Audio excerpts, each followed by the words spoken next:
The greatest Super Bowl comeback, you don't actually have to come back and win. The San Francisco 49ers were out of the game a couple years ago when it was in New Orleans. The game was over, and then the lights went out, and then the game wasn't over.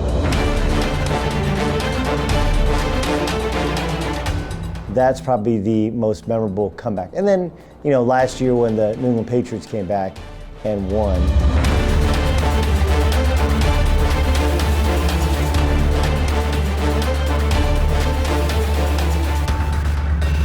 There was a time there in the first half where you just thought, wait, they're the better team, why aren't they winning this game? Then they were winning the game, and they nearly lost it at the end. So that was a comeback it wasn't as great a comeback as the Niners comeback.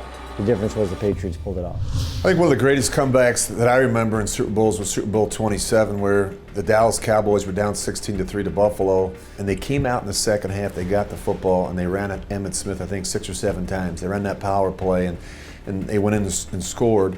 And really, they just bullied them, and they just really wore down that Buffalo defense. To me, they did it in a convincing style and a physical style that really set the tone for what was a great comeback in the second half.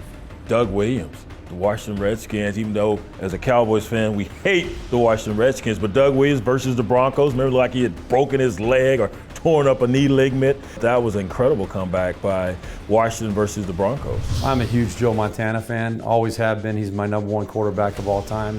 And I was there when he led the Niners down the field. They beat the Bengals with him just completing pass after pass. And I think it was just kind of the definitive type of game for his career. Joe Cool stepping up and leading his team to victory, and it's kind of making it look so easy. I just love the story that Montana loves to tell about looking up into the stands right before the final drive. And he looks up in the stands and he sees John Candy just piling in the popcorn. He goes, John Candy's up there. Everybody turns around and they see Candy just piling it in like he's like a Muppet or something.